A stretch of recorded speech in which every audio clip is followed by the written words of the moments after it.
And we're recording. Hey guys, welcome back to Casey Ezel Writer Life.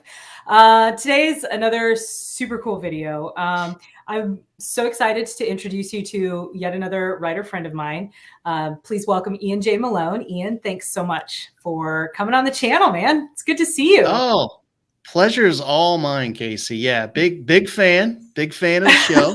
So Thank you. I have actually been kind of looking for an opportunity and a reason to try and see if I could bend your ear to let me on this here program. And so glad we finally got a chance to work it out. Anytime you came on to our show, it was always just a fun, smooth, easy talking conversation like friends in a bar. And those are the best shows, you know? Yeah. So I introduced you as a writer friend of mine, but you know, audience friends out there watching in YouTube land, you guys should also know Ian is an accomplished podcaster and radio host, right? Like you used to, you've done that. Yeah, I did radio broadcasting for about 10 years. I was a radio DJ in Tallahassee for, better part of high school and then all the way through college and after college. And then just kind of segued out of that into doing some other communications work, more public affairs, marketing type stuff, which I still do. Sure. You know, but yeah, so I did radio broadcasting for about 10 years. And I guess probably 5 years ago or so, I just got the itch. I mean, people who are in radio never really get out of radio. Yeah. It's you know, I often compare radio to like, you know, that person you dated in college that was like a blast to date, but you didn't dare trust them long term. But it's a fun ride for a while, you know, like it's a fun time. That's kind of radio. And that is so I was in need of a date, and you know, metaphorically speaking, of course, happily married. And so kind of a weird little podcast called The Dudes in Hyperspace was born, and it was this just oddball fusion of writing and geek culture and sports and music and food and booze and like all the stuff dudes talk about. It's a great podcast. It's a great podcast. So it's still out there. You can find it, you know, wherever podcasts are served. It's also got a YouTube channel, so you can check that out. We're actually on hiatus right now because I'm doing some other things, but yeah, good times. Yeah. So yeah, definitely check out the description box below. I'll have a link to the Dudes in Hyperspace YouTube channel. I was on twice, I think. A couple of times, yep. Yeah, a couple of times came on and had, just like you said, we just had a blast every time. Just yeah, that's exactly it. It's like meeting your friends at a bar and hanging out, right? Like, but here's my question for you, because I was trying to think about this the other day, and I don't know how this happened. How did we meet? Because every time I've interacted with you, it has been that sort of like, oh, hey, good to see you, like meeting a friend in a bar vibe, right? Well, fittingly enough, and this is clearly this is but I don't know when that was. Yeah, clearly this is a theme that is developing early out of the gate, but we met in a bar, as all good writer friends do. It was Fantasy in Durham, North Carolina, the Dirty D. God, that was 2016. I guess it was the first year of Fantasy. 19, right before I went to Japan. Yeah. So that was you and Marisa Wolf were riding high on your 4HU stuff at the time. And yeah, so that was the first time when you and I got a chance to sit down and chat. That's right. And it was like old friends meeting again. So, which is very cool. I kind of love it when those sorts of things happen. Yeah. Sure. So that's how you and I met. Tell my friends, the cool kids watching this. So what do you write, Ian? What kind of stuff are you, what are you into? What do you write? I'm a sci-fi guy. You know, depending on the day, that can vary from sci-fi space adventure to sci-fi space opera to military sci-fi to sometimes like a sci-fi police procedural, whodunit type of thing. So it really just kind of depends on what my wavelength is at the time and kind of what I have an itch to write. I find that I don't really stay in one place for too terribly long. Like I've had a lot of great success in the 4HU, much like you and a lot of other folks. But but it's nice to kind of step out of that sometimes. I'm sure you can identify with that. You do 4-HU, and then Oh you'll yeah. step out and do something completely different with like a noir type of theme, Yeah. or the Psychics of War stuff that you Hmm. do. So it really just kind of varies, but it is always going to fall within the sci-fi realm, just because that's what I grew up loving. Sci-fis and Yeah. westerns, man. Like I can Yeah. never go wrong with those. And then, it's interesting that you mentioned sci-fis and westerns because, um, obviously with my noir anthologies, I'm a big fan of sort of the like cross genre comparing and stuff. But Yeah. there is so much overlap between Yep. science fiction, like classic golden age science fiction, and classic golden age like Louis L'Amour westerns. Yeah. That there's a whole subgenre, right? It's called space Mhm. westerns. Yep. Just because and I think if I had to guess, this is sort of off the top of my head. I haven't really prepared these thoughts, but if I had to guess, I would say that it probably has something to do, I think, with the concept of frontier. Don't you think? Yeah. I Like, do. yeah, I think that is pushing the absolutely boundaries of correct. civilization into the unknown, Mhm. and which is cool stuff. It's just cool stuff to write about and Sure. read about. And you can bet a lot of the folks who write, space frontier, colonization, a lot of that kind of Yeah, stuff, they grew up reading the Sackets, yeah, and the yeah. story of Barnabas Sackett and Aaron and Tell and the family, Right. moving further west and conquering the frontier and riding the rivers and overcoming the obstacles. So Yeah. many very similar themes there that, it's very great fodder for storytelling, regardless of what genre you want to play in. Yeah, absolutely. Absolutely. Um, so if you're going to tell people if people are like, oh, okay, I want to go read Ian J. Malone's stuff, where should Yeah. they start? IanJmalone.net is a great place to go. You can Okay. find Yeah, I will definitely link that. But I meant like which book, which title should they start with?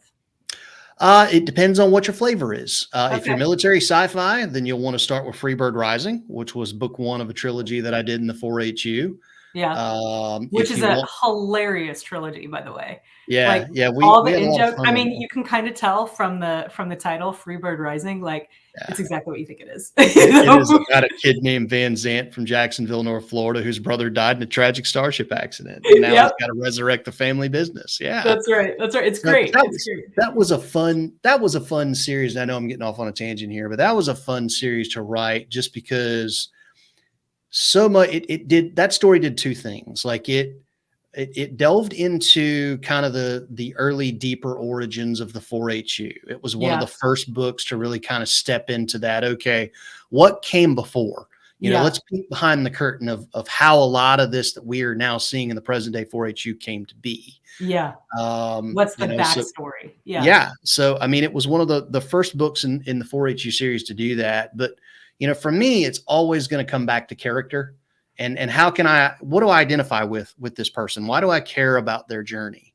Yeah. And in the case of Taylor, it was all about a kid trying to do the right thing. Cause I mean, for frack's sake, he's only what, 24, Yeah. 25. Like he Yeah. didn't ask for this life, but it is kind of being thrust upon him because his family lost everything when his brother died and he didn't leave a will behind. Right. So, it's about picking his family up out of poverty and doing what he's got to do to put food on the table. And this is by far his best opportunity to be able to do that. But Yeah. then from there, it's all about learning how to command. It's Yeah. about, really just trying to figure out how not to be so awkward. You're looking around and you're surrounded by people that have made their careers doing this thing, but yet it's you who have never done that now has to lead them. So Yes. taking those steps, being uncomfortable, learning how to grow into the big chair, as they say, was Yeah. really a lot of what Freebird was about. And then, obviously it goes on into the Street Survivors and 3 Steps Out of Oblivion, and huge shout out to Chris Kennedy for coming on board at that point. He and I co-wrote the second 2 books in the trilogy. And then Yeah. we get off into all kinds of 4-HU craziness there. So yeah, I mean, the Mako series was really kind of where I cut my teeth. And for folks who are looking for more of like the zoom sci-fi space adventure kind of stuff, that's where I would point them towards. And it's a very simple premise. It's about 5 buddies who all went to college together. They're about 10 years removed from graduation, all living in different cities, different careers. But getting online on Friday nights and gaming together is kind of the way that they stay connected. Yeah. and everybody's got an individual skill set, and we put ourselves together and become one hell of a team. So much so that they become the first clan in the world to beat this game online that everybody's playing. Sure. So congratulations. Here's the grand prize. You get to fly out to the West Coast, meet the developer, be a part of beta testing, the follow-up. Good times for all. Drinks for everybody. And that's when it gets dropped on them that congratulations, guys. You were never actually playing a game. You were being tested and you were being trained. Welcome to the war.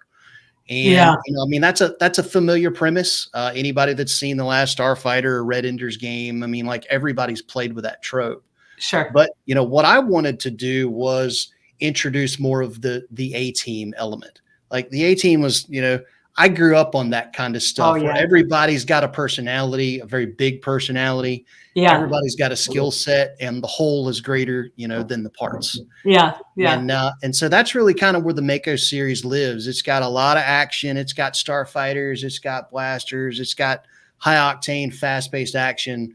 But at the heart and soul of that, the beating heart of that is the renegades, the 5 characters and the relationships and their friendships, and the fact that there's no end that they will not go to be able to lean on each other and stand by each other's side.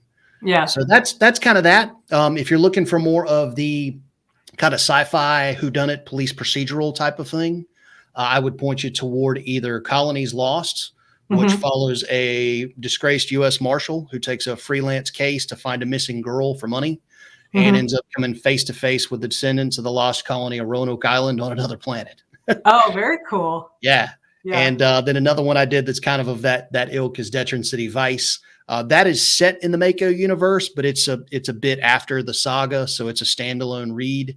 And that is very much Miami Vice meets Blade Runner. It's about one of the original renegades who is an ex-cop from Miami who gets called in by an old friend who he served with in the fleet, who says, listen, my kid has gotten mixed up in some really gnarly stuff. I think he's gotten hooked on this new thing that's starting to make its way around in the underground. And he's now checked out on our family and we don't know where he's gone. So can you please bring him home?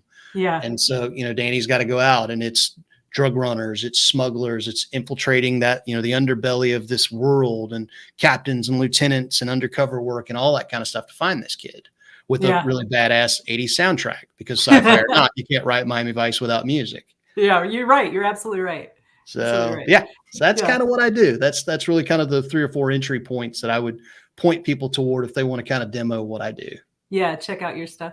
That's so great. Like, I love listening to you describe your work, because the way you describe it's very clear to me where your influences are. You know what I mean? Sure. And it's stuff I love, right? Like, I mean, I grew up listening to Leonard Skinner. I grew up watching the A-Team and Miami Vice and Magnum PI because, my parents were super cool and let me watch those things when I was probably too young to do so. So like, I just, talk to me a little bit about, so like in each of the, I don't know if you realize that you did this, but in each of those series that you talked about, you mentioned like, the music, I guess. When you write, do you have a soundtrack running in your head? A lot of times. Yeah. I can't not. I mean, music is the one thing I probably love most in this world. Yeah. And I'm very fortunate in that regard that, I was raised by parents and a dad specifically who was that guy in college. He was that guy, in the 70s with hair down to the middle of his back and played guitar at the Mexican restaurant off campus for his supper at night, and then went out afterwards with his friends. And so, music growing up was always on, whether it was the Beach Boys or whether it was the Allman Brothers or whether it was Steve Winwood or, the Eagles or whatever. We were always listening to music. Yeah. And, we were the same way, man. We were the same way. Always in the car, getting ready in the morning, getting ready for, like, my parents are getting ready for work and we're getting ready for school and the stereo's on, Yep. Absolutely. And there's been a gazillion songs that have been written about the magic of radio, whether it's Rush or whether it's Journey or whatever, you name it. Yeah. yeah, so I mean, that was kind of the way I grew up. And then, fast forward to high school and I take an internship at a radio station. And for anybody who knows radio, like you don't just go to work for the rock station, you go to work for the company. And Yeah. there's a rock station and a country station and a jazz station and a top 40 station and a, urban rhythmic station and you name it. And so you're constantly blasted with all these different types of music that in my case, I never heard before. Sure. And that blew open the floodgates. And so Yeah. now, on any given day, I can be listening to Leonard Skinner. That can kick into Iron Maiden, which can kick into the Crystal Method, which can kick into Gladys Knight, which can kick into Garth Brooks, which can kick into Waylon Jennings, which can kick into Lyle Lovett, which can kick back to Massive Attack. Yeah. You name it. So, but yeah, your Spotify is like all over the place. Yeah. Yes. Because I'm the same way. Mine's exactly the same, right? Yeah. I've had people riding in my car before listening to my, whatever my feed is. And they're just like, what is wrong with you? Yeah. Well, that's why I don't ever turn on my favorites list when I have a party over here at the house, because inevitably everybody's jamming out to the Doobie Brothers, and then you get Hoover Network, and what the hell, everybody freaks out. Right? So, they all look at you, and everybody quotes Monty Python, right? And now for something completely different. Right. Exactly. So, but to your question, I mean. I don't know. It's not something that's intentional at all, but yeah, I mean, when I set out to write something, typically when I start, I always have a concept in mind. Yeah. And I have a feel for what the world looks like, what the themes are going to be like. And inevitably that just translates itself into music. Yeah. Whether it's a classical score or whether it's Van Halen, it doesn't matter. It's something is always playing in the back of my head when I write. But, on a kind of a similar but different level, it's also what gives me idea for individual characters, individual scenes. I've been walking down the road, getting some exercise, and all of a sudden Jet City Woman from Queensryche blasts through my ears. It's like, that's a Starfighter scene. Got to get back to the house. And back to the keyboard we go. It just hit me in the right moment. The song was right. And away we go. Yeah. So music is very, very much a part of my process. Yeah. So you know what? That's interesting because I think that I'm very similar when I write my characters and so a lot of times, if depending on the genre of what I'm writing, I will oftentimes try to play music while I'm writing that matches that genre, right? So like when I wrote my third Psyche book, which is set in Vietnam, I had a whole Vietnam War playlist, right? Yeah. And most of the time, I try to choose music that doesn't have lyrics because I don't want those lyrics bleeding into my prose. Right. But sometimes you're exactly right. Like there's certain songs, like I have had Sad But True by Metallica. Sure. I have a horror story idea, seed of an idea. Really, it's just a character that has been in there in my head for like the past 2 decades that is starting to get more and more insistent. Like, girl, when are you going to write my story?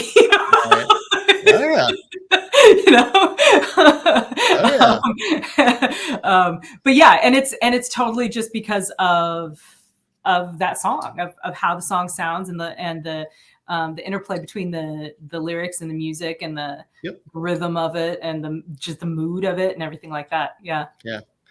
Well, and it's also fun whenever the actual songs work their way into the narrative.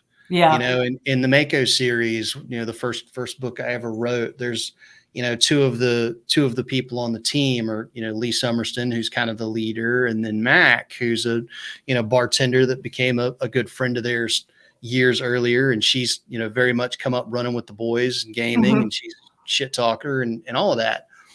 And, it's told to the reader in the backstory years ago, she left and went to LA and totally had dreams of making it as a music promoter and love music. And that was her dream in life. And it did not go well. And, like is the case in that world, it really does come down to breaks. You can be as good and as insistent as you want, but eventually you have to get a break if you were ever going to make it into the big time. And it didn't happen for her. And so she ends up having to crawl home to the family bar and go back to work slinging drinks to figure out plan B. Mhm. And there is a song that she gave Lee guff for listening to, as being a Southern boy. He grew up listening to the Allman Brothers. And he busted in on her one day listening to Please Call Home from the Allman Brothers. Mhm. And so that song comes back because in kind of her darkest moment out in LA, that's the song that plays over the radio. And she remembers him telling her, you can always call home. You know, no Yeah. matter how bad things get, you can always come home and we're going to pick up the phone for you. And Yeah. so that was a case when the actual song was absolutely perfect for the moment and the scene and the characters. And to this Yeah. day, I don't not think of those guys anytime that one rolls across my, my speakers. Yeah.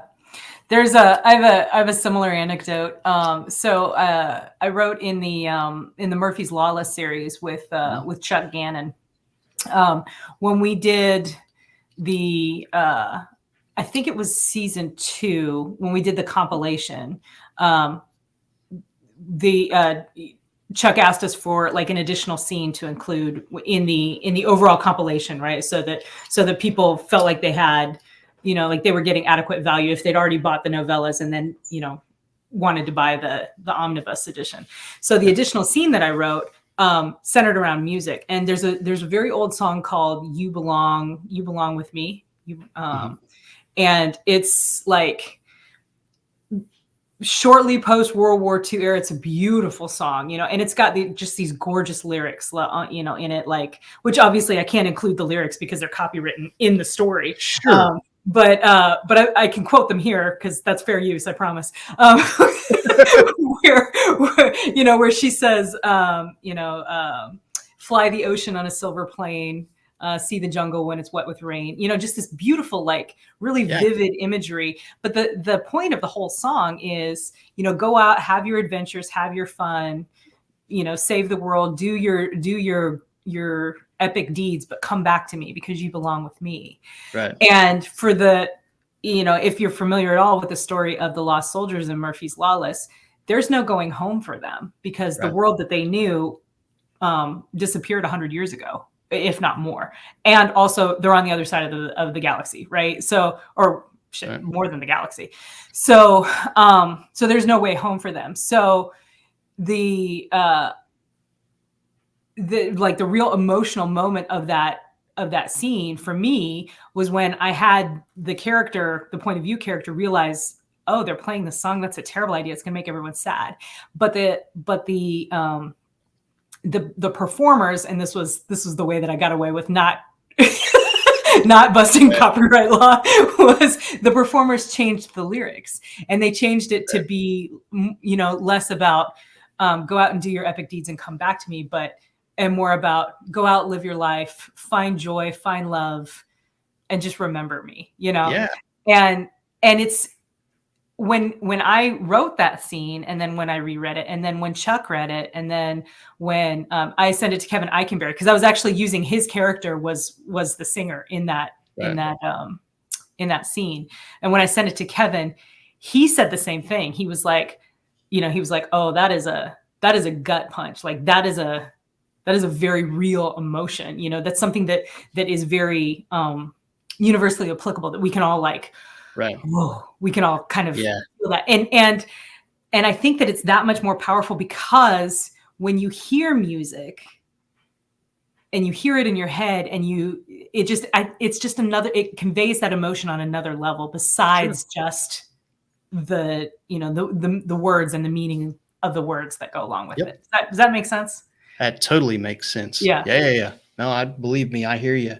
Yeah. On the lighter side of things, I got to play around, and when we talked about this just a second ago, I got to play around with an 80s soundtrack for Detroit City Vice, because and you can't not have Miami Vice and not have music, Right.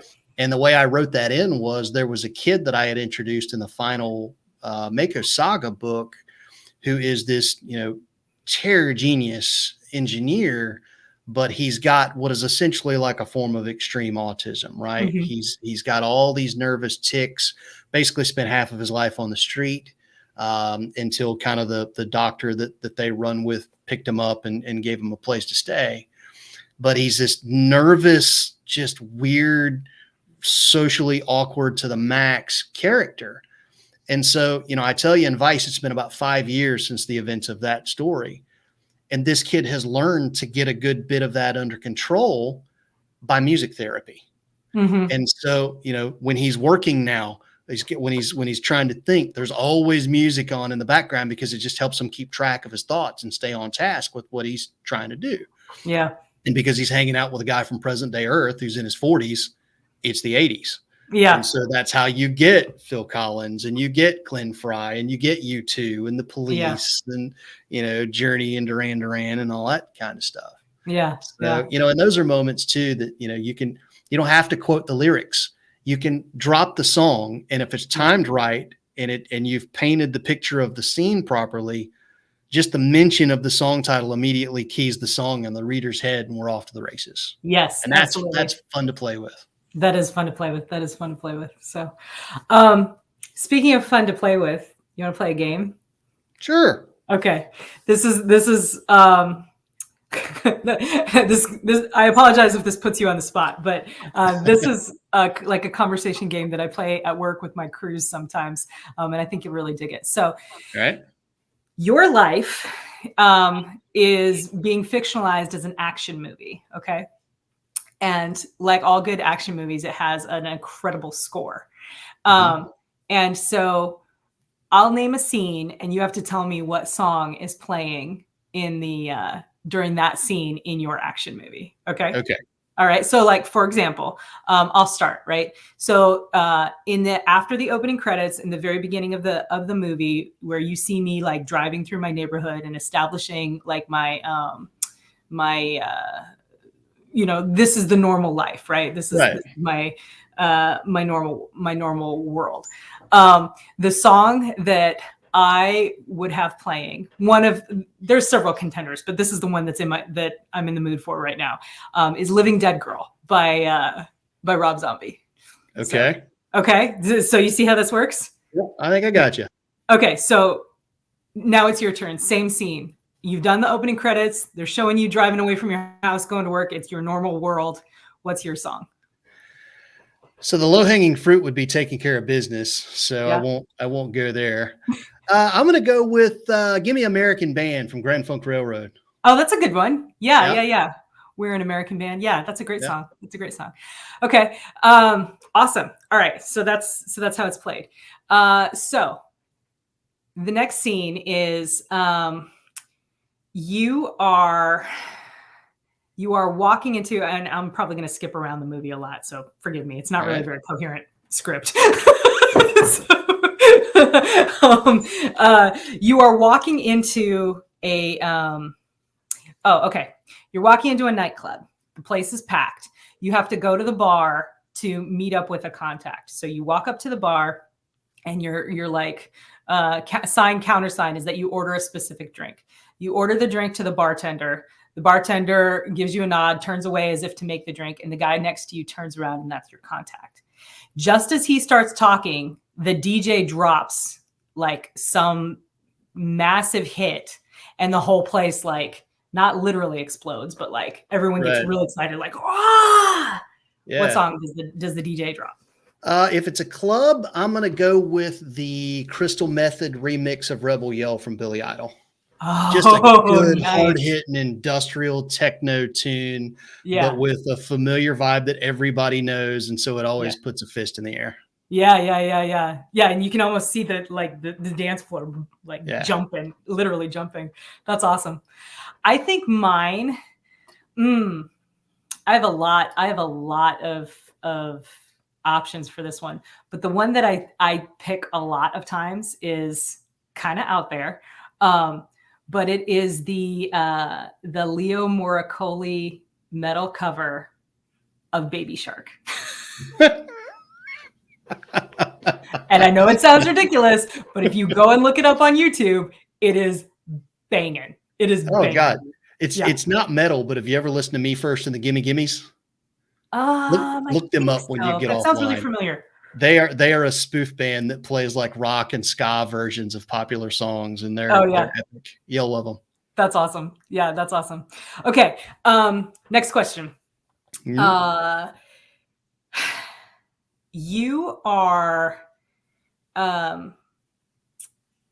you are walking into a secure facility and you are bluffing your way past the metal detectors with like all of your weaponry on you. What song is playing? Is this after things go awry or before? Dealer's choice. Okay, we'll go after it goes awry. I'm going to go Renegade from Styx. Okay. All right. Yeah. Okay. Mine is it's called No Twerk by I like it already. and it's one particular part of the song is the reason for that. No Twerk by Odalisque, I think is the name of the artist. But there's a line in it where there's a female vocalist and it's past 10 minutes, so I'm gonna go ahead and say the explicit version of the lyrics where she says, "Oh, all of a sudden you're a bad bitch."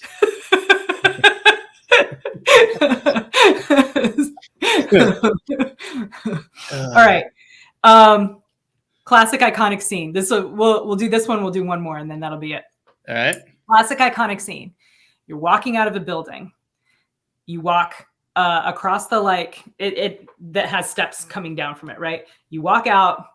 You walk to the steps. You walk down the steps. You pause at the bottom of the steps. You put your sunglasses on, and the building explodes behind you. What song is playing? Explosion scene, huh? Let's go with. Oh man, you're kind of stumping me on that one. I will go with TNT from AC/DC. Oh, that's a good one. That's a good one. Yeah, right. Yeah. Mine is probably. See, again, I have several options, but it changes by the day. But today, I think it might be Immigrant Song. All right. Well, yeah, sure. Can't go wrong with that, man. That's clutch. Yeah. Zeppelin's classic. Okay, last one. It is the black moment of the movie, right? The chips are down. It is personal. You're trapped, at least so far as you think. And you're sitting with your back against, you're in the middle of a firefight. You're sitting with your back against cover, and all you have on you is a pistol. You open it up to check the magazine, and you have like 4 bullets left. And you're like, right. Okay, here we go. And you reload the magazine, and you pop up and you do your thing. What song? So I'm going to give a big fat shout out to my good friend Melissa Altoff real quick for turning me on to this one. There is a band that I've never heard of before called State of Mind that did a cover of In the Air Tonight from Phil Collins that is simply just pure T badassery on a stick. Like it is amazing cover. And it's got a very modern sound, but still very true to the original. And because it's got a little bit of just the mildest little bit of electronic vibe to it, but still with all that great percussion, you still get the do. You got dudes just coming up with full clips ready to rock and roll. Like it's that scene. So I'm going to go with the State of Mind cover from the State of Mind cover of In the Air Tonight for that one. That's awesome. Mine is also a cover. Okay. Marilyn Manson, Sweet Dreams. Okay. There you go. Yeah. All right. Yeah. Kind of slow. Although my B, and I will throw this out as a B song, When the Man Comes Around from Johnny Cash off the American 4 album. Like you can't go wrong with that one either for some just good old fashioned Johnny Cash ass kicking music. Yeah. Yeah, for sure. For sure. Yeah. The other option for me instead of Marilyn Manson would be Gimme Shelter. Oh, sure. Yeah. Although with that one, I always look for Ray Liotta coked out of his mind and looking up for helicopters. Well, I was going to say, I always think of Huey's because it's a helicopter movie, right? Yep, or a helicopter song, right? So, God, Goodfellas is such a good movie. Another chat for another day. Scorsese's the man. Yeah. Well, that was fun. Thanks for playing my little game with me. Yeah, no problem. That was totally unscripted, viewers at home. Like I got no heads up on that. Yeah, no, I totally sprung that on him. So thanks for being such a good sport. Yep. Speaking of sports, this is another area where you and I are kind of simpatico Right. when it comes to the things that we're into. How did you talk to me about being a sports fan and what impact that has on your writing? So I mean, I grew up in Florida, and down here, I mean, it's all college football all the time. Yeah. So my dad went to Florida State, and for as long as I can remember, the Knowles were always on TV. Um, we moved to Tallahassee in 1989, and then I went to Florida State in the mid 90s. Went back for my master's degree. My sister went to Florida State, so like we're as garnet and gold in our family as it pretty much gets. And down here, tailgating for college football is an institution. I mean, even if you're Sure. not a fan of the game, the culture will just suck you in, man. And the sights and the sounds and the smells of game day with Yeah. hot grills and ice cold coolers full of beer and 90-degree heat and sunshine and music coming out of a car stereo or a boombox somewhere or whatever. I mean, it's just the whole atmosphere of game day is just a massive shindig. Mm-hmm. And so, you can't not have fun. And at some point it pays to kind of know what everybody's celebrating. And so that was kind of how I started getting into football. That and John Madden football, playing that on the Sega Genesis with friends, because that doesn't date me at all. So, that was kind of my introduction to it. And then from there, it just kind of went. I've always been a football guy. Somewhere along the line, I got into racing, late 90s or so. I a bunch of my friends are cops, and, a lot of them were huge into NASCAR, and those parties were epic. Everybody would go over to somebody's house, and like we had the board with all the drivers, and you picked a number and you got assigned a driver, and you could throw, $5 into the hat or whatever, and, walk out with a case of beer or whatever the case may be. And it was just a fun time. It was food everywhere and nobody went anywhere. You just park it at somebody's house, and that was it. Yeah. And so, there and again, the culture, the camaraderie, the society, the camaraderie of being together. I think that's something that a lot of people in fandom can really identify with. When we all go to cons, like that guy's wearing a Star Trek uniform, and I love Star Trek, and that guy's a Wookiee, and he's on stilts, and that's awesome. And she's dressed up like Hermione from Harry Potter or whatever. That sense of community and camaraderie. I mean, you find it in spades in sports, and I think it's like finding your tribe. Yeah, your tribe. That's a great way to put it. Yeah. So I mean, that was kind of how I got into it. And to this day, I don't follow all sports as extensively as I used to. I usually talk radio, sports talk radio. So you had to like talk everything. Yeah. These days, it's pretty much just college football, racing, and a little bit of NFL, and occasionally Major League Baseball. Yeah. So you, one of your fellow dudes on the Dudes in Hyperspace podcast, Rob Howell, he's also a football fan, and I thought it was very interesting the way that he described. One of the things that he's really into is watching the draft every year, because it is, as he put it, game theory in action. Yeah. And it's funny because there's, I can't tell you how many times I've seen, like, sports ball, fans, like people in fandom, sci-fi fans, nerds, if you will, being very dismissive about sports because it's not their thing, which is okay. It's cool if it's not your thing. That's fine. It's not your thing. It's not your thing. But, there is, for those of us who like both, there is a lot of overlap. You know what I mean? Sure. When it comes to stats and strategies and, thinking not just for this season, but 2 and 3 seasons ahead. How do you develop these players? How do you create this team? How do you institute a team culture that is going to have the results that you want for your franchise down the line, and I mean, that's very similar to the kinds of decisions that a person building a miniatures army or a person running a long-term D&D game would have to think about, Well, and let's kick it back into the realm of storytelling. Sports is about drama. Sports is about the stories. Right? Nobody remembers the stats from the 1980 men's Olympic, the Miracle on Ice hockey team. Right. But we damn sure remember, do you believe in miracles? Yes. That's right.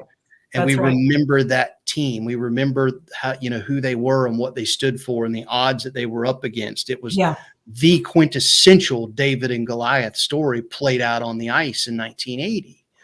we remember those, the underdog stories, the Rocky Balboas, Yeah. all of that plays out every day in an arena near you with stories that are very much worth following. Yeah. Recently in the NFL, the Joe Burrow story is a great story. Yeah. Poor kid from Ohio goes off to college, can't make it at Ohio State, is a throwaway transfer to LSU, gets paired with the right coordinator, has the greatest, statistically speaking, the greatest season for a quarterback in college football history, and then gets drafted #1 overall by none other than his hometown Cincinnati Bengals, and he took them to the Super Bowl. Yeah. I mean, Yeah. for crap's sake, we're writers and we can't write it better than I that. know. Nobody would believe it. I feel like So, it's I too mean, it's perfect. the stories that make Yeah. Michael Jordan dropping 55 on Utah in the finals with 105-degree fever. Yeah. Yeah. Doug Well, Flutie and the Hail Mary against Miami back in 1984, I think it was. I mean, right. this is the stuff of legends. It's just Yeah. played out on a sports field instead of a page, but the And it's the principles still it's apply. the little stories too, right? Like I say Randy Johnson hits a bird with a fastball. Right. Everybody knows that Yep. that video clip of the feathers Yep. going everywhere, right? Right. The So oh awesome. God, what was the player's name in the 70s? Speaking of things getting hit, the kid gets hit with the with foul ball, and the Jim something.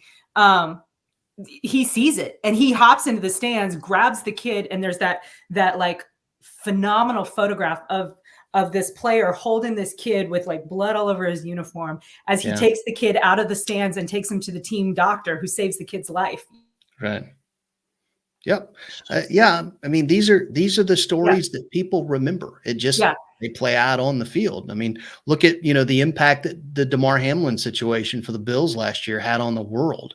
Yeah. I mean, like for a full 24 hours, we were actually united as a people for a change, cheering on this kid, saying, "Let's say prayers, let's send good vibes, whatever it takes. Let's make sure this kid comes home." And he did. Well, and it's more than that too. The only reason that I'm aware of this is because of my new job in EMS. That example is a picture perfect textbook example of the power of having proper CPR training and defibrillator training. And they were able to save his life because they had those things there. You know what I mean? And so now forever after, people will be able to point to that and say, because of that, these things happen. This is why those skills are important to learn. So I wouldn't have known that had my med crews at work not pointed that out. That's cool. That's very cool. Want to hear like my coolest sports story that I personally what you got? In I think it was 94, maybe Nolan Ryan's last start, Robin Ventura charges the mound. I was sitting third base foul pole. Oh, sweet. Yeah, I kid you not, man. I kid you not. We were, my parents were stationed in San Antonio at the time. I graduated from high school there, and we would take these day trips, around Texas or whatever. They'd pull us out of school for like a Friday, right? And so we went up for like a long weekend, stayed up at Arlington because it was Nolan Ryan's last start. And my little brother was my little brother's first name is Ryan, so of course he's a huge Nolan Ryan fan, right? Sure. so we go and saw the bench clearing brawl, saw all of it. It was, and what was so funny was after that was over, there were these dudes. They had started at the beginning of the game, but they were hanging K's right for every strikeout. So after that, it was like K K K KO K K. That is so wrong, man. It was wrong. But yeah, it's so funny because so every couple of years or something that comes across my like Facebook feed, and I'm constitutionally incapable of not commenting. I was there. I was sitting third base foul ball 3 rows up. That is way cool. Yeah, mine would probably be, and I mean, I've been fortunate in my day, to have met a lot of very cool people, from athletes to musicians to all kinds of stuff. But I would say probably my coolest story with an athlete was Brad Johnson played quarterback for Florida State and then went on to have a very successful career in the NFL. And then, I want to say he still lives in Tallahassee now.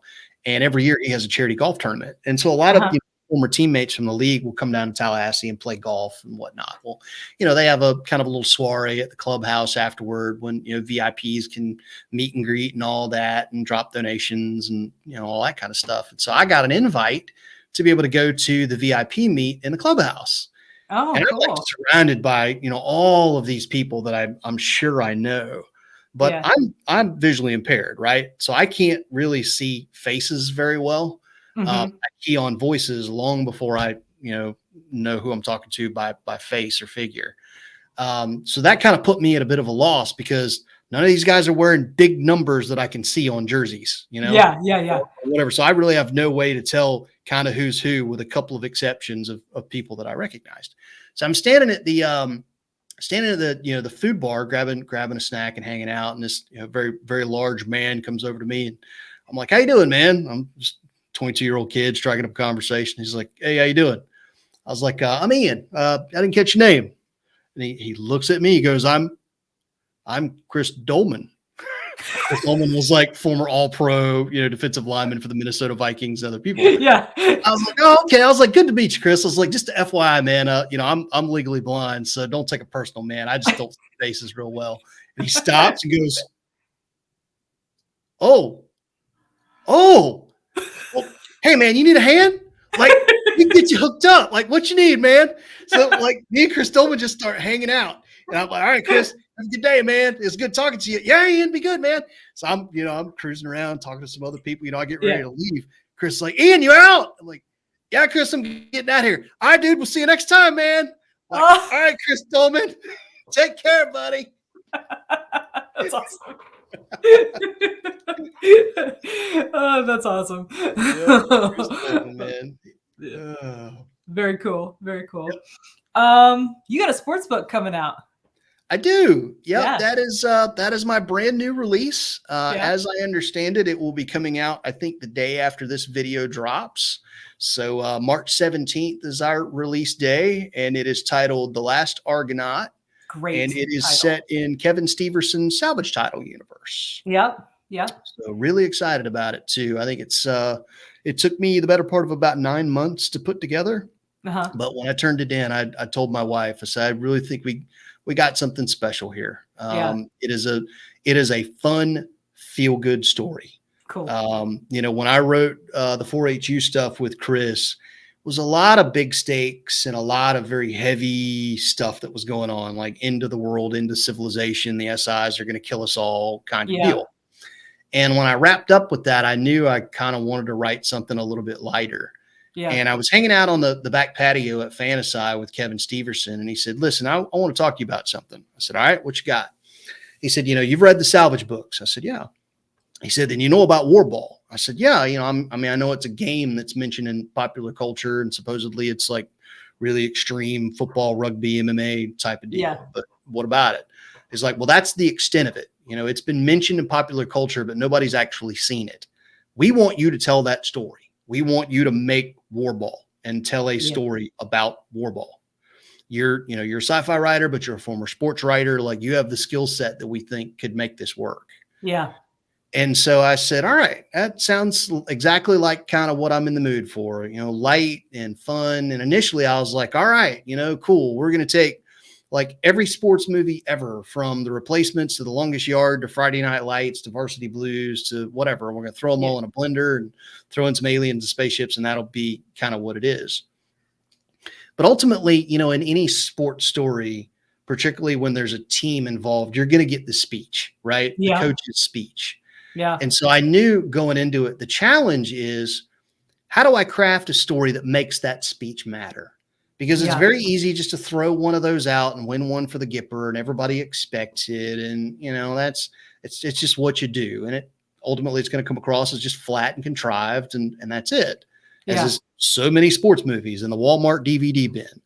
I didn't want this to do that, but I wasn't quite sure how to make that work. Yeah. And I set it on this world called Akala that I had created in some anthology stories that I had written for Salvage. It's just kind of beautiful tropical paradise of a planet. And I was about, I guess, 2/3 of the way through the first draft when it just kind of dawned on me, what if this place isn't so pretty anymore? And I live in Panama City, Florida now, which, Mhm. as I'm sure many of you know, was ground zero for Hurricane Michael back in Mhm. 2018. This place is still recovering to this day. There are Yeah. houses in my neighborhood that still have tarps on the roof. Um, yeah, we have twisted trees. We lost 80% of our tree cover, our tree canopy here. So we have flooding problems galore, massive potholes in streets because they can't patch them all overnight. It's still a mess even after all these years later. Yeah. And so I thought, well, what if that's it? What if that's what happened to this world and to this city is they were hit with some sort of a major disaster and the club is all they have. Like, Yeah. Monday through Saturday, we're picking up the pieces of our lives and rebuilding homes and finding missing family members and trying to figure out how we move on together and how we move forward with our lives, grieving the people that we've lost, all of that. But at least on Sunday, we've got the Argonauts. And they're Yeah. not very good, but the stadium made it and they patched it up and they were off a year. But you know what? They're playing this year. And come hell or high water, we're going to be there. Yeah. So, very New Orleans Saints immediately. Yep. That's exactly what I was thinking of. Yep. Yeah. Well, now imagine that somebody's working behind the scenes to steal that team from the city. Yeah. And that's kind of what we have going on in the Last Argonaut. And so when you get to the speech, that's it. Guys, look around at everything that's happened to our homes, to our neighbors, to this society that we call home and is our community. If we fall tonight, if we don't succeed, we lose way more than a game. We lose the one thing that's brought us all back together from the brink. And Yeah. so that kind of becomes the backbone and the DNA of what I hope anyway, gives Argonaut its emotion.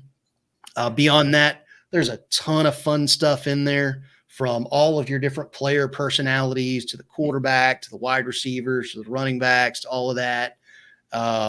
You've got the coach, or not the coach, the PA announcer, who probably drinks a little bit more than he should and is close to retirement, so really has no problem saying what's on his mind, Yeah. just a bit outside. Yeah. Yeah. His name is even Euchre. Yeah. So a lot of those little fun things that I've loved about various sports properties over the years, I got to really kind of doff the cap to those and kind of put my own little spin on it to Yeah. make something that I hope is really, really fun. That's And, awesome, man. to sum it all up, I would say shout out to the Herb Brooks Foundation.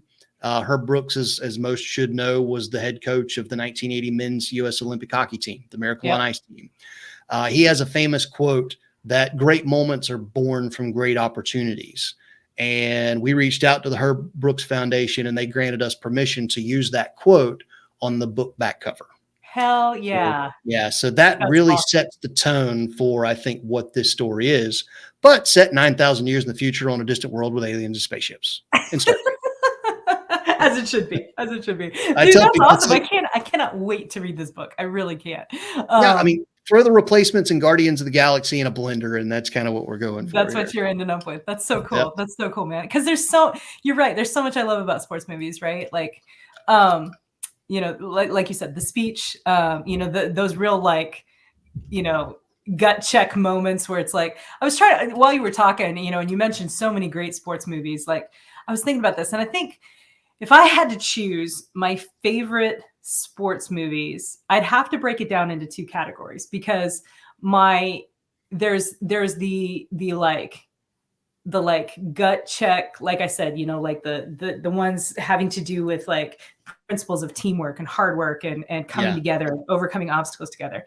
And I think one of it would be a tough call for me between Miracle and Remember the Titans, which is about T.C. Williams High School in Alexandria, Virginia, back in the 60s when it was segregated. Yep. Great movie. Phenomenal, just the theme all throughout. Yep. Not funny. I mean, there are funny parts, but it's not a silly movie. The dramas versus the comedies. Yeah, exactly. But my favorite sports comedy movie, probably Bull Durham. Okay. Probably Bull Durham. Because again, it still has that that undercurrent of sweet silliness, you know, but also the drama of the sport, right? Like the whole time you're rooting for this almost has been to break the home run record for, you know, the minor leagues or whatever it is. So and get the girl. It's sure. Well, living in Durham, North Carolina for 12 years, like you can't not know about Bull Durham. Oh yeah. I've done many a Bulls games, which is a great time, by the way. Anybody who ends up in Durham, I would recommend you go take one of those in if you can. It's a great experience. That would be a lot of fun. Yeah, you can't go wrong with Remember the Titans or Miracle. Thoroughly enjoyed both of those. Yeah. Field of Dreams is obviously another one I would put out there in the heartwarming drama kind of category. As far as comedies go, I can never go wrong with Major League. Major League, that was the other one I was Major League of. it's one of those ones whenever it comes on, I'm surfing channels that it's on. It's like, all right, there goes the next 2 hours. Yeah, I guess I'm staying here. So loved it. Yeah, loved it. Yeah. Super good. But yeah, I'm very stoked about Argonaut. Very proud of it. Really excited to see what the reception to it is. Yeah. You know, it was, as a writer, it was tough because, I mean, listen, you got to know your audience. All right. This is not a sports book. It's a sci-fi book. Right. Yeah. It's a sports story, but this is a sci-fi book for a sci-fi audience. Yeah. So you can't lose them. Like you've got to be able to know, okay, this is what they expect and be able to hit that. But at the same time, people who are reading who are sports fans, they need meat and potatoes. Like they need the game to make sense. They need the strategy to be there. Yeah. And I often reference the, Starship Troopers movie as like sports done horribly, horribly awry. Like, we're going to run around on this field and we're going to throw a shiny ball and we're going to do all this flippity-doo stuff everywhere. And, then we're all going to share co-ed showers. It made no sense. There was no rhyme or reason. Like the game, you didn't know which way they were supposed to be going. It was just nothing. So it was probably written by somebody who knew jack all about sports, but thought, I'm going to make a sport. And it was stupid. Yeah. Sports fans call BS on that every time. Yeah. So, hitting the sci-fi notes for my sci-fi readers, but also remembering that there are a lot of people here who are going to read this that are sports fans, and I need to be able to hit those notes too. So, as a writer, it was a fairly tough line to straddle, but I think we got there. And again, I got great reviews from my editor, which is always a big time feather. Yeah. And really excited to see what the readers, think about it. What I can tell you is this is meant to be a feel good read. So, awesome. If you're in a crappy situation and you really need something to make you laugh and smile and pump a fist in the air for the good guys, this is your book. Awesome. Yeah, very cool. As soon as it is live, I will add the link to the description below so people can go check that out, which, as we said, should be tomorrow from the day that everyone is viewing this, if everything goes out on schedule. So, yeah, go check out The Last Argonaut. I'm going to hit up the publisher and be like, hey, can I read that? Send it to me early. eARC teams are out. Yeah, eARCs are out, man. So you know who to call for that. I do. Sweet, man. Ian, thank you so much for coming on. This has been a really fun chat. Oh, anytime, Casey. Seriously, this was one I kind of had circled on my calendars. I knew this was going to be a fun hour to burn. So thanks for having me on. I had a blast, and let's do it again sometime soon, either on camera or at a bar over drinks. Yeah. For sure. Your channel or mine. It doesn't matter. All day long, man. All day. All right. All right, friends. Well, thanks for hanging out with Ian and I. Ian and me. Me is proper in this case. And don't forget to check out Ian's links in the description below. I'll put his socials as well as his website, and then look for the link for The Last Argonaut as well.